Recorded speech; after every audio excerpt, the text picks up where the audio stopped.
Welcome to the Table Podcast, where we discuss issues of God and culture, brought to you by Dallas Theological Seminary.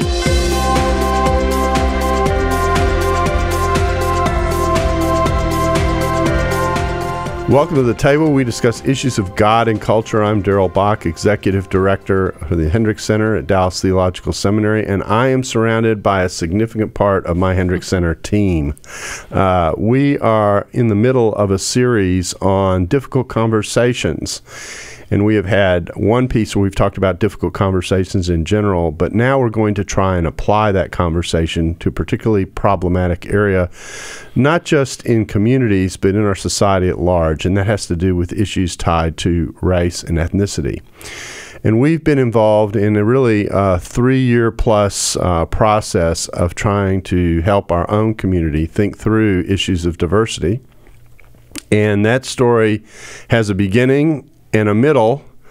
Doesn't have an ending yet. We're still working through it, and in fact, we're actually in the process of transitioning from doing the groundwork that we have done on this topic to actually beginning to do things specifically aimed at the community and at large, and producing reflection and discussion about it.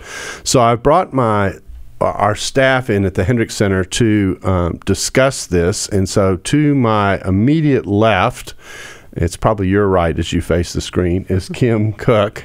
Everything's a matter of perspective, right? Right. And then Amanda Stidham is on the end over there, and then Mikel Del Rosario, who you also might recognize as sometimes hosts this podcast, is on my right. And the reason they're here is because we have as a staff have worked through how we went about this and how we wanted to help our community deal with it. So I'm going to go back to the beginning and just kind of walk through the process of what it is that we've been doing. But to do that, you kind of need a before and a during, and as I said, there ain't going to be an after because we haven't gotten there yet. But let's start with where we started, and I think Kymb and Mikel have been with us the longest. Mm-hmm. So Kymb, let me start with you because it's the South and ladies go first. And I know. So when you think about the way you might have thought about walking into a diversity discussion when you joined us on the staff, mm-hmm. What kind of was your take on things in terms of thinking about the issue? That's a loaded question. It is a loaded question. I would say I have always felt like I was very open to different cultures and diversity and different ethnicities. And when I was in high school and college, I did a lot of traveling and did quite a bit of living in different countries and felt like I was a pretty good person at the diverse conversation and having sensitivities in that area. And I learned that I had little, though maybe I had a willingness, I had very little knowledge for what the particular issues we've faced are. Okay. All right. Well, that's a good overview. And Mikel, what was your take on this? Of course, now you have cross-cultural experience that's pretty significant. We probably should bring that out before I ask the question. Well, this is an area where I feel like I could grow the most in terms of the things we discuss at the center, because I was born in the United States, but I grew up in the Philippines. So I'm Filipino-American, but grew up in the Philippines as a missionary kid. My parents were with Campus Crusade for a while. And really the whole, especially in the South, the conversation between the African American community and the Anglo community is something that I felt like, one, I didn't really understand as much, and then secondly, I'm not entirely sure how I fit in to that conversation. And so, is it something where I just help facilitate, or do I just stand back and watch? Is there something that I can do to kind of speak into that and help people with reconciliation or whatever? So that was interesting for me, to be part of that conversation with a little bit of an outsider, but also now, living here in Texas for a number of years too. Yeah, and I think it's fair to say that in the conversation that we've had, that Mikel, because he had kind of this hybrid position where he was working between his own background and the particular conversations that take place in the United States was like hovering over our discussion like a conscience and reminding us about the depth and the width of this discussion. So Mikel, we're glad you're with us. Amanda, you came in the middle of this. Really, we had already started, but hadn't really done very many of our full public seminary events yet.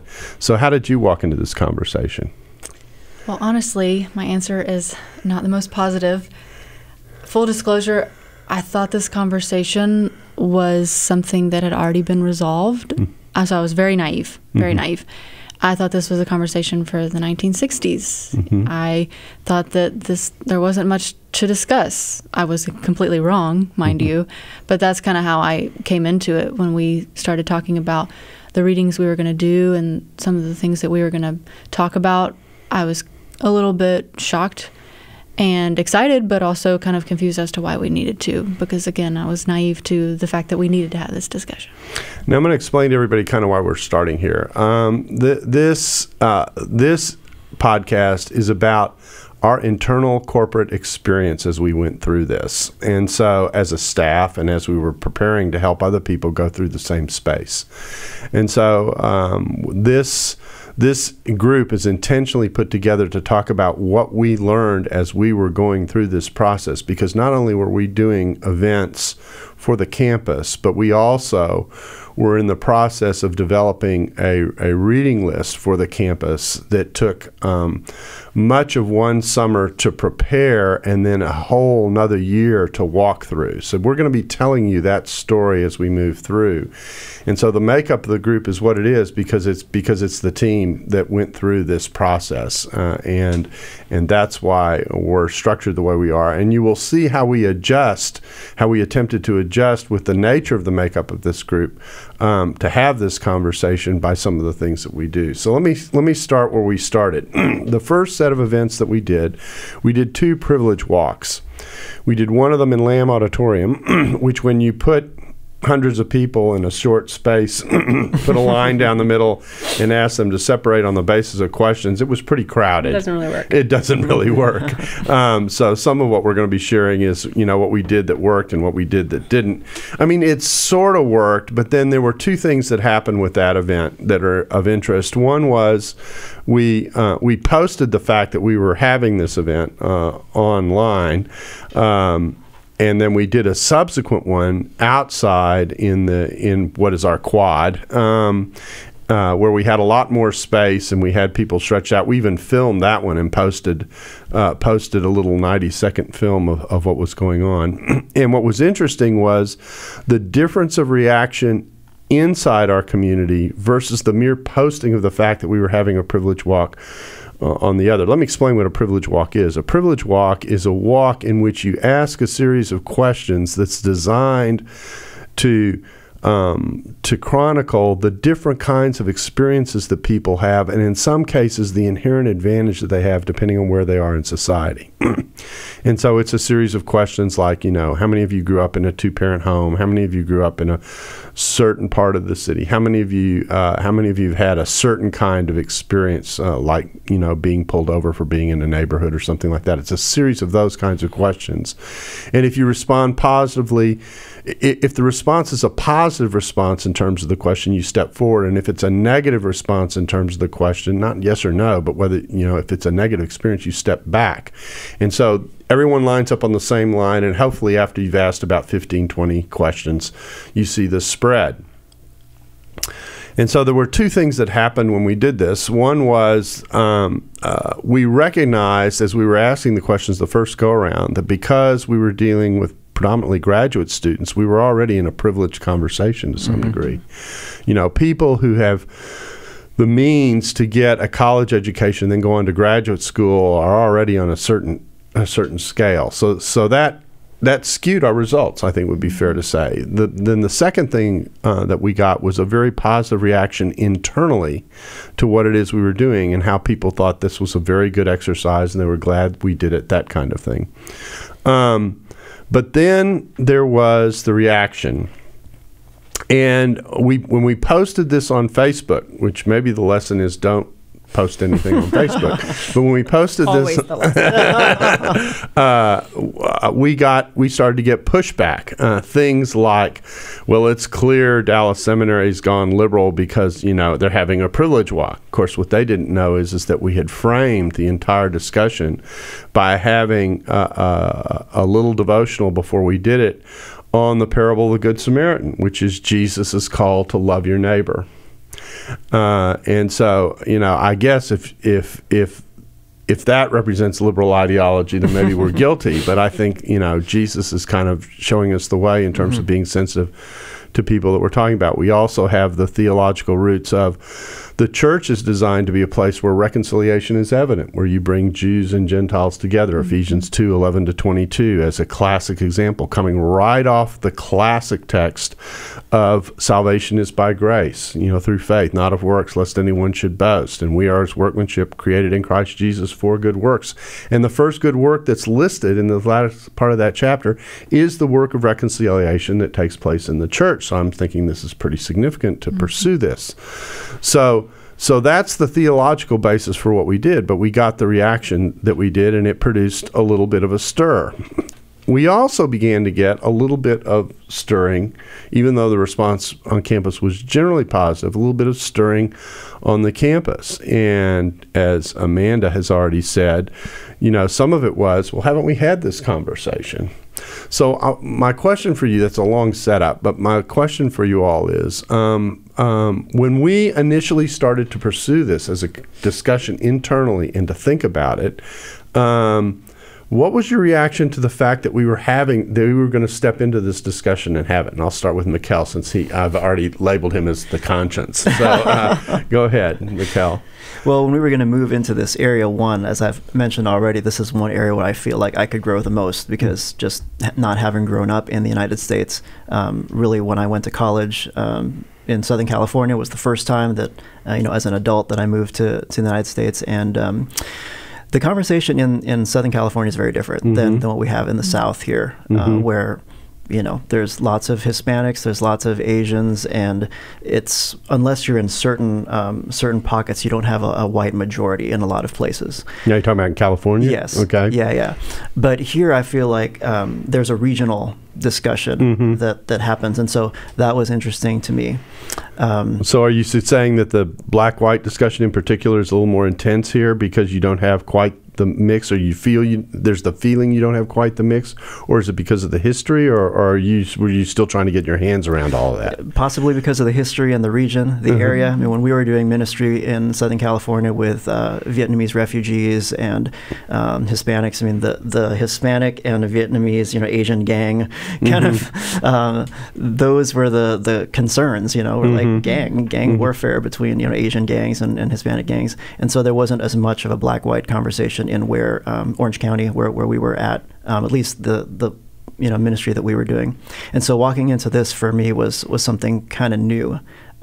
Also, kind of like Amanda, to see how relevant it really is for so many people who don't feel like the conversation has already been discussed and settled, and there's really still a lot of hurt. And I was surprised to hear, even like Tony Evans said, that in the 80s even people were concerned about having him as an African American on the radio. And I was like, wow, really?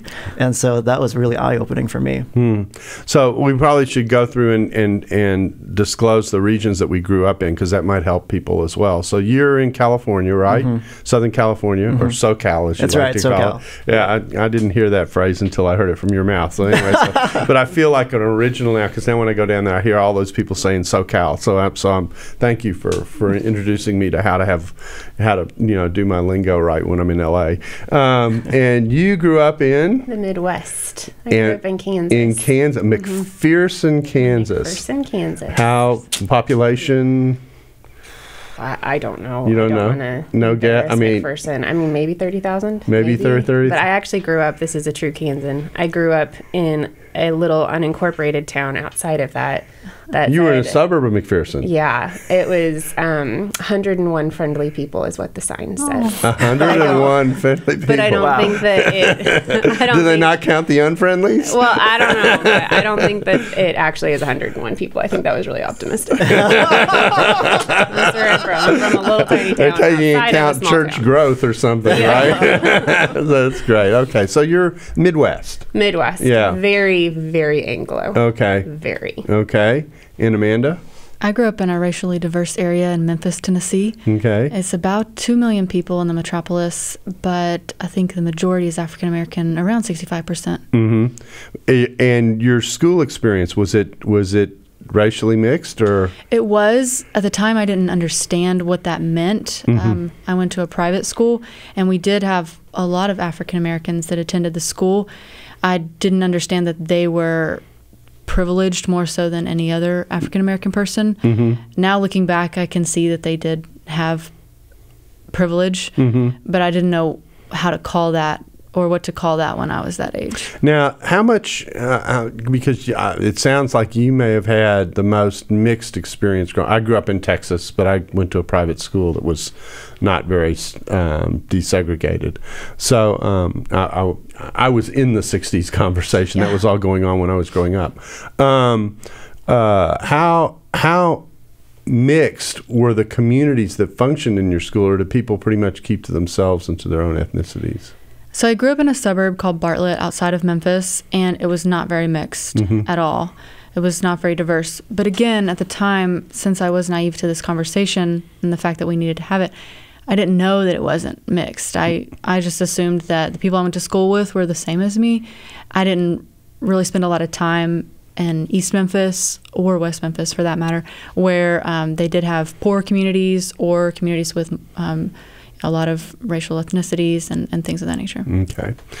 All right. So now let's come to the next step of what we did. So we did the privilege walks, and that kind of got us started. Then our next grand idea was to do a movie night. Okay, you shook your head. You have to pay for that look. We were trying. We were trying. Okay, so we scheduled this movie called Hidden Figures, and thinking, doing a movie night and wanting to build a discussion around it. And our goal had been to introduce a film that, one, people could sit and watch. You know, we had popcorn and stuff like that for it, just to give a feel for the event and kind of help everybody relax, and then have a discussion afterwards. And of course, this was a film that was very popular in Anglo communities when it was released. And those of you who don't know what Hidden Figures was, it was a film on three African American women who worked with NASA, whose story had basically been unknown, and talked about the social conditions and the way in which they were treated in the midst of their work with NASA, and showing really almost, it was an attempt, I think, to show, at least at one level, some of the hidden prejudicial things that were going on in the society at the time. This is a movie obviously about the 60s, and so it was designed to do that. I think probably one of the most well-known parts of the film is how the bathroom situation was handled at NASA, and there are scenes that are loaded with both humor but are trying to make a point about the way that worked for a black woman who was at NASA, who had to walk all the way across the complex to use the restroom, and it would cause them to be absent from their desks for a while, and there was a lot of play around that. But we had chosen this movie as kind of a discussion starter, for lack of a better description, and we're going into it swimmingly, enjoying what had been planned, and all of a sudden we got rumblings. And Kymb, I'll let you describe what those rumblings were and what we did about it. So the rumblings that we got from some of our own community, some of the African American community on campus. Talk a little bit about that, and then how we tried to deal with that. Well, they let us generously and graciously. They took us aside and said, "This isn't as easy of a situation as you are thinking that it is. Yeah, it's not as positive of a movie as you're thinking that it is. Here's how it's been received in the African American community, and here are the concerns with it. Here are our concerns with it, and you're getting ready to step into something that you probably don't know what's coming. You don't know what you're going to step into. We are, as your brothers and sisters in Christ, saying, please be careful, and you really need to think through this. And so from that, we took those brothers and sisters in Christ and said, thank you so much for making us aware of this and aware of our own ignorance in this area. And we formed basically some, focus groups. Thank you. Yeah. Focus.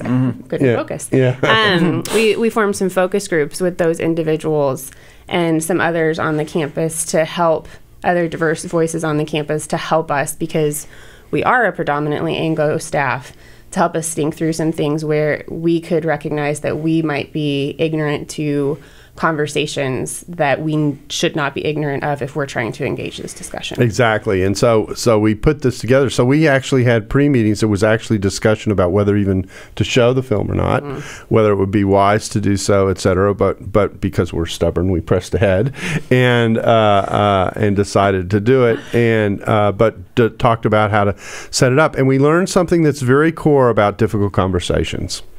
And I'm sure this is something that Dr. Barnes and Dr. Woody and I discuss in the first part, which is that all conversations have three levels. There's what you're talking about.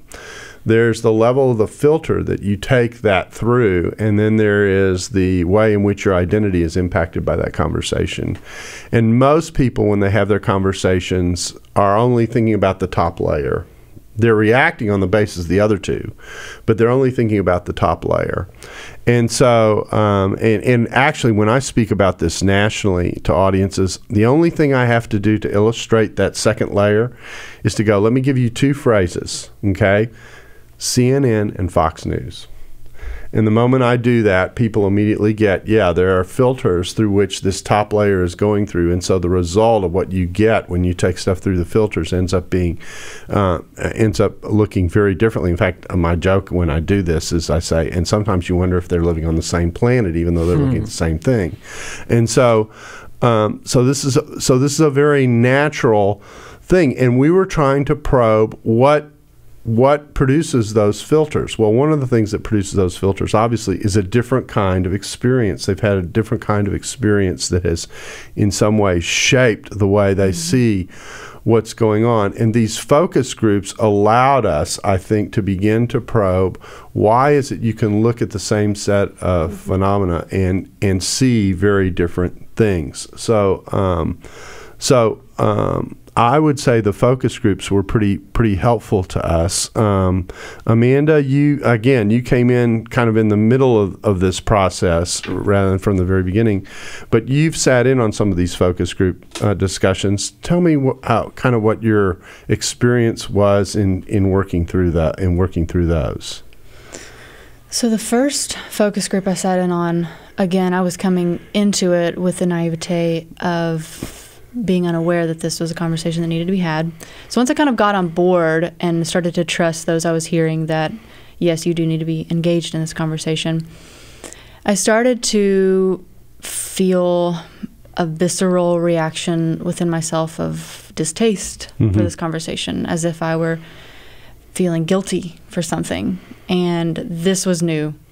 So it was kind of like the third layer you're talking about, the identity. I was feeling like my identity was being questioned or my motives, whereas I didn't even know I was being tested my whole life. I didn't know that this was something I needed to be aware of. So I felt ignorant, behind, and just guilty. And so that was kind of a fresh new wave of feelings and emotions that I started to have to work through. Did you feel frustrated that you were caught out by any of this? I didn't mean to be white per se. I didn't mean to do anything wrong. And yet now I'm feeling like I've done something wrong without having meant to. Okay, and Mikel, you're in a little bit different kind of position. Mm-hmm. How are you responding to the focus groups that we were having? Well, I think kind of like Amanda, I learned that for a lot of my white brothers and sisters, that there's this feeling of like there's almost a reverse ethnocentrism that happens if they get into the conversation in a certain place where they feel like now I have to apologize for being white, and what can I do? And so I learned that there's a lot of the identity part, which is key, but also that a lot of the Anglo students want to do something. Like they want to do something, but they don't know what to do. And it seems like it's not entirely defined. And so everyone's looking for, how can I be part of the solution? How can I help? How can I help facilitate this? And that it's kind of ethereal sometimes. So it's a strange position to be in, because on the one hand you're trying to get located, okay, why is this all going on, and why am I reacting it to the way that I am? And yet there's another part of the person who says, well, I'd really like to step into this positively, but I'm just not quite sure where to step without getting into trouble. So there's an awkwardness to it. If I can go back to the privilege walk, another thing I learned is we have different perspectives on what privilege actually is. That's right. So, for example, when one of the questions said, if you grew up in an urban environment, take a couple steps back. And I thought, I didn't know I was not privileged because I grew up in an urban environment, because I felt sad for people who had to grow up in the corn, Right. And it's like I had hotels and malls and, all kinds of things. You had more than 101 friendly people. Yeah. So a lot of stuff, right? And so I thought, well, I didn't feel like that was not being privileged. I thought I had a lot of privilege growing up in an urban environment where there were all kinds of resources, public transportation, all this stuff. And so even reevaluating what the definition of privilege is to certain groups of people was kind of new as well. Well, and actually that's one of the things that sometimes people complain about the privilege walk, is that it makes certain assumptions about the positivity or negativity of certain kinds of experiences that may or may not be a reflection of the reality. Because, again, just bringing in the Philippines or most countries around the world, people are drawn to an urban environment because it potentially can provide so much. And so our demographics globally are shifting because of what a city can provide. So yeah, there are interesting challenges in relationship to that as well. Well, we did the Hidden Figures. We had the conversation afterwards. I think it'd be fair to say that the discussion that we ended up having, I actually think this is fascinating. I think this is one of the adjustments that we made as a result of the focus groups, was rather than going in and discussing the film per se and how people reacted to it, and in part of that had to do with knowing the history of the film and how accurate it was versus what really happened, which we discovered as a result of the focus groups wasn't quite a one-to-one match. The discussion that we ended up having was a discussion about why is it that some groups respond positively to this film and other groups respond negatively to this film. And how we're back to where we were. How can you be looking at the same thing and respond so differently? And that was a revealing conversation for a lot of people, but it also was a troubling conversation because this was supposed to be a feel-good movie. And it didn't make everybody feel good. And so that caused us to dig in a little more and say, what's causing that? Why is it that something that on the surface, at least to one group, looks so positive can be so problematic to another? We also, during this time, launched into a series of doing specific podcasts that address this area. So one in particular that I remember, although we did at least a couple, was the interview I did with Tony Evans, in which I opened with the question, tell me what I as an Anglo don't get about being black in America. And he spent, I don't know, 5-10 minutes. It was a good long. He would just went through a sequence of experiences that he, as a black African American, goes through on a regular basis that I never even have to think about. Just one after another. There's an article, well-known article by Peggy McIntosh called "The Invisible Knapsack" that does the same kind of thing. And what that's designed to do is to indicate the difference between two kinds of experiences that is so great that it's forming. And it also is reflective of what we might call the inherent structures in a society that advantage or disadvantage one group or another. That's what privilege is, and so and deal with those kinds of issues. And that was a very revealing, I think, 5-10 minute conversation that he and I had. And the beauty of it is that he and I are very good friends, and so it's a discussion that's. It's not an easy discussion, but it's a discussion we can easily have with one another, and so we put that out on the table. So we marched along, and we decided to do two things. We decided to have another movie night, and we decided to begin building a reading list. And I'm actually not entirely sure what the sequence was. They were kind of both happening at the same time. The movie that we decided to take a look at, and I think I'll go through the movie nights and then come back to the reading list, was the movie Selma, which we saw as an educational exposure to what actually took place in the 60s, a kind of way into that conversation, because, again, our student body is relatively young. I mean, I'm looking at you. You all are relatively young. I mean, how old were you all in the 1960s?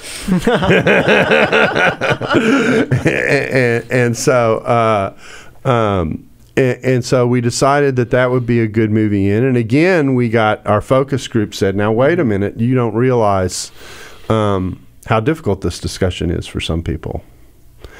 And what we got introduced to in that particular sequence was the idea that to, in effect, relive this trauma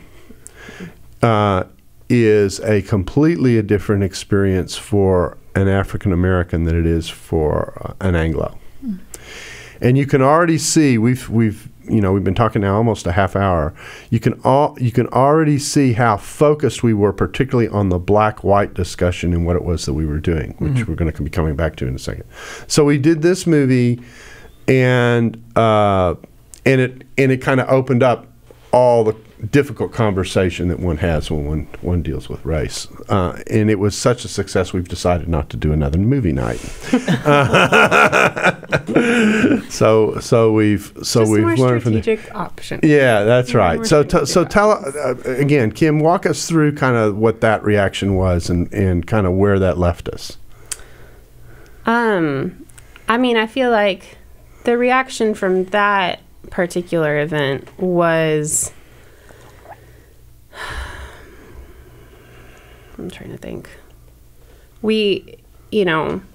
The community as a whole, and a variety of different ethnicities and races kind of said, we understand what you're trying to do, but we think there are better ways for you to be doing it, and this isn't taking us everywhere. Yeah, and this isn't a helpful way to go about this conversation, because there are more specific discussions that need to be had than can be surfaced by these kinds of movies, at least in the kind of context we are functioning in. And so we kind of had to reevaluate how we were going to go about having a conversation on campus, and really, quite frankly, trying to address systemic things on our campus and in our communities, and rather than just discussing. And I think that was another part of the pushback from several of our efforts, was there's a lot of discussion, but there's not a lot of anything what gets done.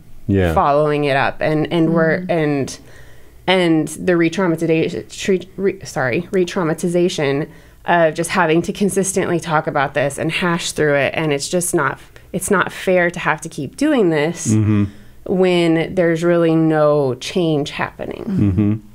So this put us in an odd position. So as that was going on, at the same time we were doing so well that we were going through a reading list. Now, the reading list had originally been a black-white conversation mostly, and so the assignment was, this was my responsibility, is I said, I'm going to take the staff through our reading. I want them to kind of be the test readers for what it is we're going to do for the campus. And we got about 3 or 4 weeks in, and every staff meeting was a challenge in these discussions, was to be the way to say it. And And we realized the readings we're actually going through the same sequence with the readings that we were experiencing with the movies, if I can say it that way. I think that would be the way to summarize it.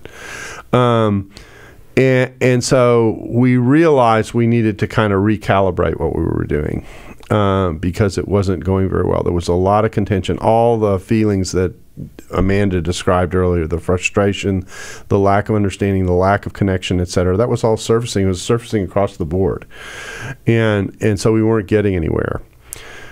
So we changed, and we went back and we said, let's try this a different way. Why don't we broaden the discussion? After all, this is a discussion on diversity, so we're not looking at one particularly diverse relationship. Let's look at a series of them. And so we went back and we said, okay, let's do some reading about the Hispanic situation. Let's do some reading on the Asian situation. Let's do some reading on the Black situation. Let's do some reading on the Native Indian situation. Let's do some reading on the Caribbeans. Let's do some reading on the Africans. And I think we had Eastern European section as well. So we went, we broadened it. And I think my question here is, so what happened? What did that accomplish that we were failing to accomplish in the earlier discussion? I feel like it allowed it. I'll just speak for myself. It allowed me to see my privilege in a way that I had been confronted with in our first conversations as we read about white guilt and white fragility and all of that. I had been told what it was, and I didn't necessarily feel convinced of anything. I just kind of felt very defensive. But seeing it with one people group after another people group after another people group, when you get through all of those people groups, you can't help but look and see something's got to be going on here, right? Man, this is a reality, and this is a world that has been going on around me that I had no idea was going on. Amanda? Well, it kind of opened my eyes, again, to kind of what Kymb was saying, but also it wasn't a conversation that was me and all my white brothers and sisters against the world. It was kind of like reframing it to where we're all on the same team. Because at first, when it was like black, white, it just felt like one team against the other. But, it's not like someone's attacking me personally at all. It was more of like, we're actually all in this together, and we need to have a conversation and start to do things to make change together, not like you did something wrong, now you owe me, per se. It was like, how can we all get on the same team? And so it kind of took the blame or guilt off of my shoulders and helped me be able to start seeing something from someone else's perspective, so where I could understand where they're coming from. I mean, this is a conversation for any relationship, whether it's a racial relationship, whether it's a marriage, just seeing something from someone else's perspective. And those readings started to open my eyes to that. Like, Amanda, get out of yourself and, put yourself in someone else's shoes. Yeah, and I think the thing that's interesting about it is that it shows the corporate dimensions of what's going on. You in your explanation, you're separating yourself and what you're feeling personally from what's going on around you, and you can see there's a corporate impact that's going on. It's going on across all these groups. The thing that struck me about it was, you'd read each group, and each group would have the same core reaction to the majority cultural structures that they were operating in. And yet at the same time, they each had their own particular sensitivities that made up their culture. So you could see the similarities and differences. And as you watched it move across all these groups, it was like, so you're going to deny this is going on? Right. It's kind of hard to do. Yeah. Well, and you saw the system. Yeah. You saw the systemic oppression of anybody that does not look like us. And that's really, for me, was the turning point in the conversation and in my understanding, was when I really began to understand and see the system and the systematic problems. Okay. So again, Mikel, as a conscience, you were watching this and your reactions were almost multiple, weren't they? Yeah, well, if I can juxtapose the Selma movie and the readings, the Selma movie actually is something that not a lot of us noticed, but there were actually a lot of international students who were there. That's right. Who, like me, were learning about this. In high school, I took AP US History. I passed the AP US History exam, but I did not have that kind of being able to walk into an experience like that, to see really what was happening, the way the movie portrayed it. So that was eye-opening. That was learning on my part, and also on especially. So it was plugging a hole that you had, and helped you to understand why is this such a big deal. Yeah, well, it's not just something you read about in a book. What a movie does is it helps you enter into something emotionally. And so that was helpful for me. And then when it comes to the readings, when we started branching out beyond simply the black-white conversation, not that it's a simple conversation, but exclusively focusing on that. I felt heard, felt like less of a ghost, and I felt like, even though I personally, in my own experience, growing up in the Philippines and then moving to the United States as an adult, I have not felt held back in any way whatsoever by the fact that I'm not white. But that's not everybody's experience. And so rather than me saying, that's not a problem, I don't get denied entrance into this school or that school because I'm not white. Well, but that's not everyone's experience. And so that was a learning thing for me as well. Okay. So what we've done is we've put together this reading list, which we haven't released yet to the public. We've actually circulated it, not just internally a little bit, but we've sent the list to a couple of people on the outside to take a look at for us. But we've put it together, and it is structured around these different groups. Well, there's a beginning part that is just an orientation to the discussion in general and to the issues of having these kinds of conversations, that they're difficult, that they're inevitably turbulent, that they're inevitably challenging people on all sides in a variety of different ways, and then how to think about them, doing some definitional work as well so that people who hear and read terms on a regular basis will understand what they do and don't mean, which is important. And then we go through these various groups, and then we get at the end of the list, there's two forms. There's a short list and a longer list that gets into specific issues that come up where you can see these kinds of things going on. It's a wide open list in terms of perspectives that are put forward, because part of our commitment is to have a conversation in which you're hearing the whole public square aspect of this conversation, which is important. And so we're on the edges of releasing this list, both to our community and then making it available to people in general. Tell us about your experience in going through the readings. Now, remember, what we did is we not only did the readings together, but of course we had discussions about each piece as we went through it as a part of our staff meetings. So let's talk a little bit about what that experience was like. And even though, Amanda, you asked me not to ask you first on something, on this one I'm going to ask you first. So tell me what your experience was as we went through the readings on this.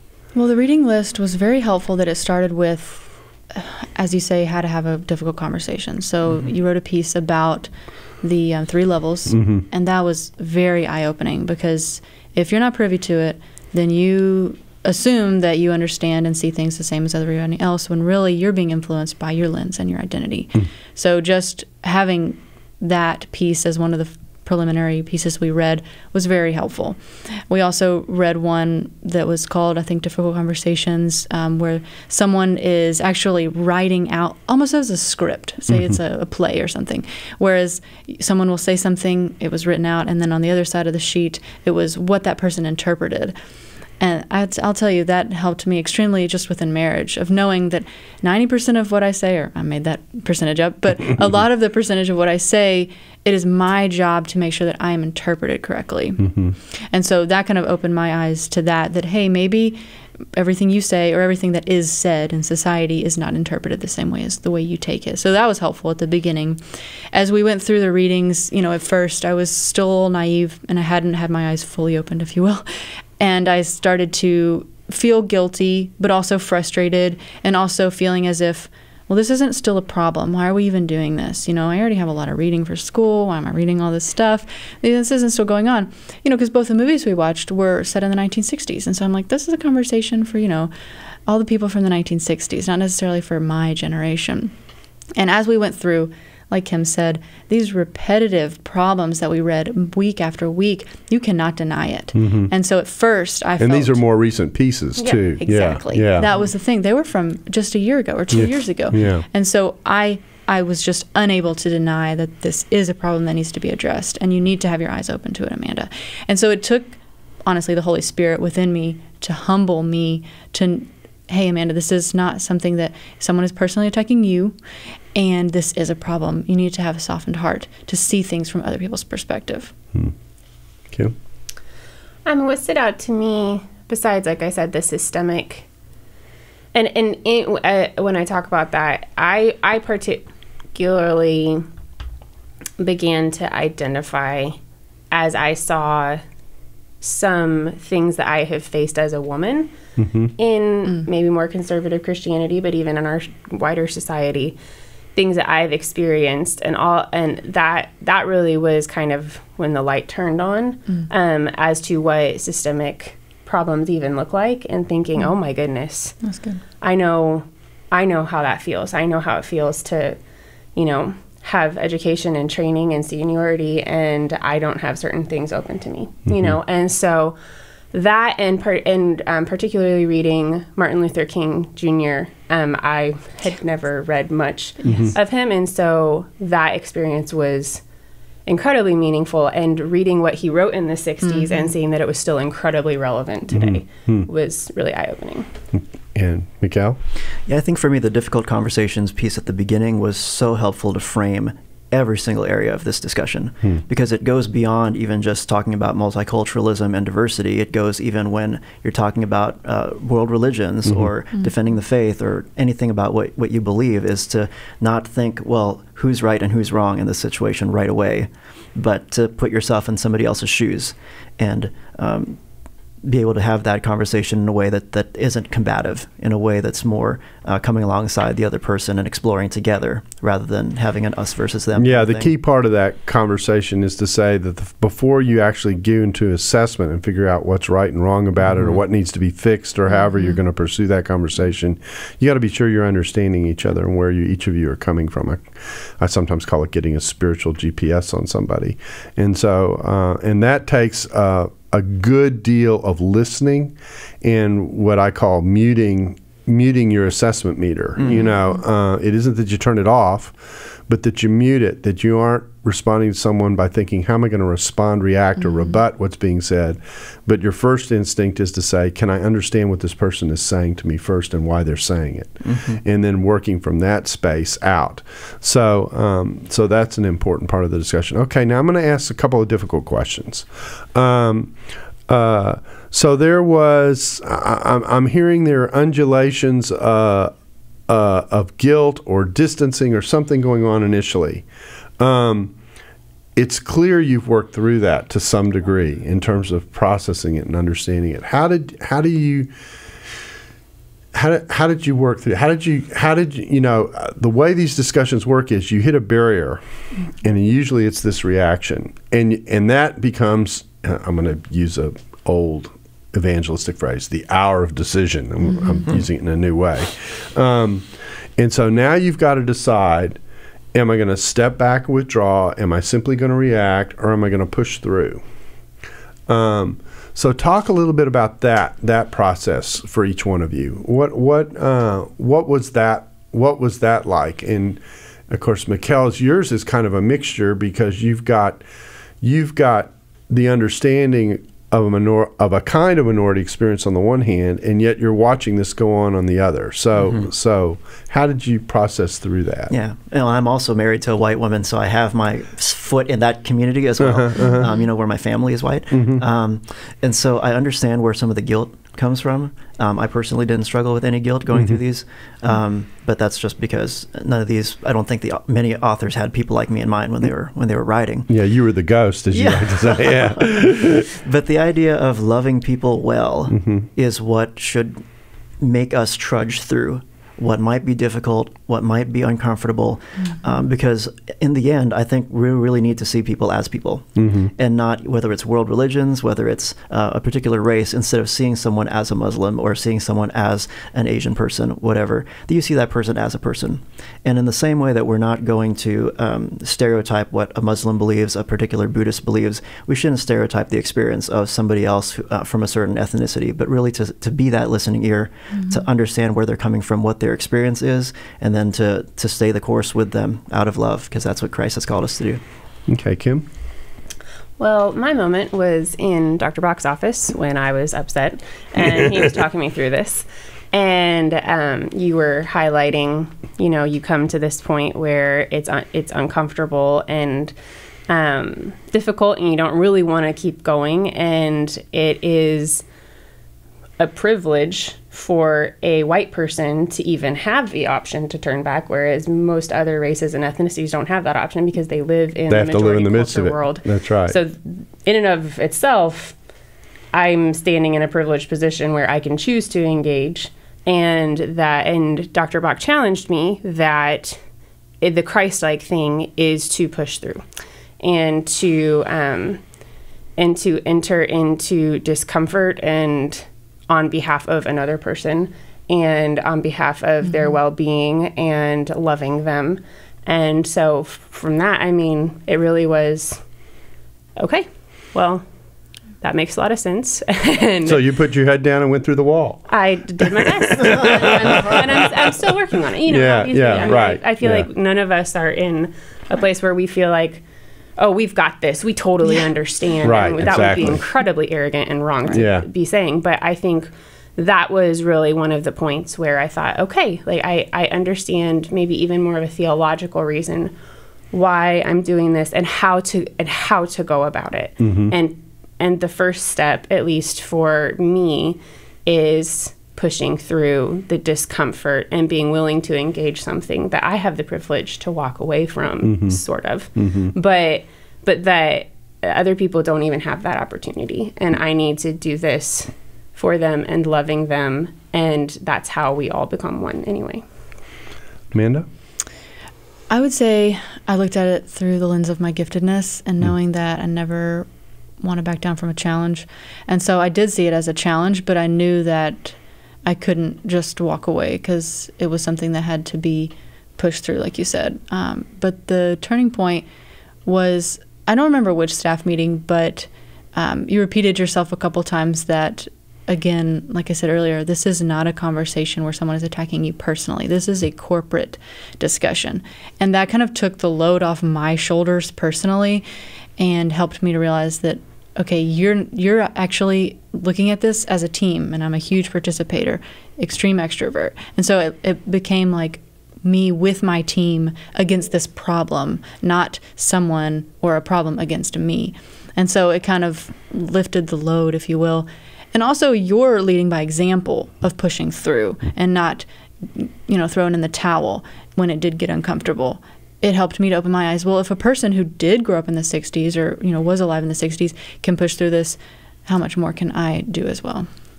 Okay. So one last question for all of you, and that is, how has this impacted your understanding of identity, both ethnic identity, your own ethnic identity, and human identity? Okay. So let me make that distinction and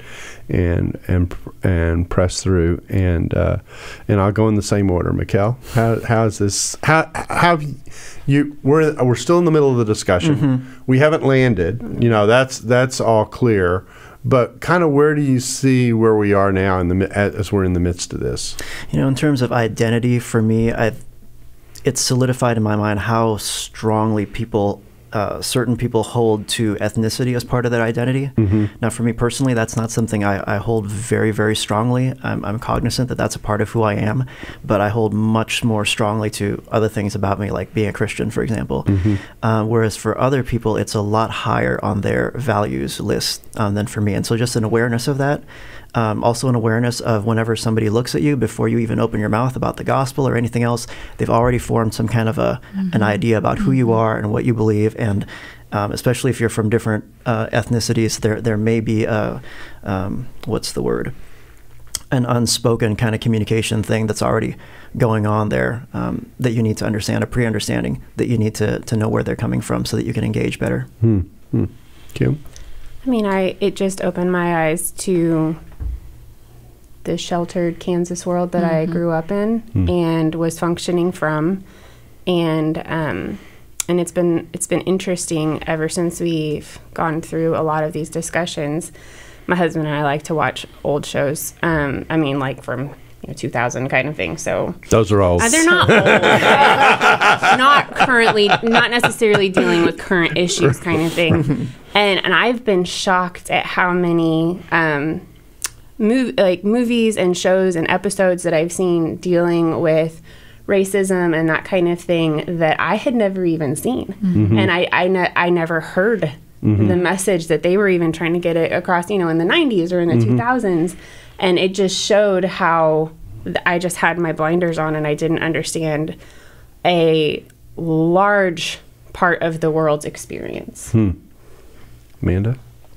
I will say you've now trained me to fully listen when someone's speaking, so I'm not always thinking about my response per se when the mic's on me. But, as I do think through it, I think, like Mikel said, it has opened my eyes to my identity in Christ first and foremost, and how I don't necessarily think of myself as a white person.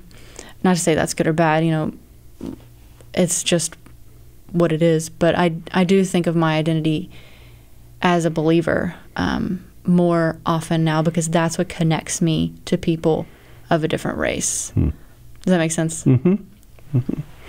Well, I want to thank y'all for coming in and helping us kind of talk about this and walking through our ups and downs as a staff as we've thought about this. It's not an easy conversation. It's a conversation that we're still learning from and going through, and we have a terrific debt that we owe to the focus groups that had the willingness to come forward, step forward, speak to us, be honest, in some cases be challenging. And that group you're going to be hearing from next when we talk about difficult conversations. We've put together a smaller version of those focus group people to come and share their end of this experience, because this is really a three-dimensional conversation in many ways. And so I think you'll find that part of this difficult conversation sequence pretty significant. And what we've tried to do with the three parts is to walk you through kind of the frame of what a difficult conversation consists of and how it works, what its dynamics can be, and hopefully the dynamics that cause it to move in a positive direction versus breaking down. And then secondly, illustrate one perspective of the difficult conversation where people are on the hard learning edge of the curve. And then the third part will be the part that a person plays who takes the very difficult position of stepping in and challenging what's going on, and raises the need for a difficult conversation in a way that hopefully will benefit everybody. So this is a sequence. It's very different than anything we've done before on the table in terms of how we're tackling a topic. And our hope is that you'll find this beneficial, and that you'll come back for part 3 and take a look at the whole sequence, and that the whole thing will have been helpful. So we thank you for joining us on the table, and we hope you'll be back again with us soon. Thanks for listening to the Table Podcast. For more podcasts like this one, visit dts.edu/the table. Dallas Theological Seminary. Teach truth, love well.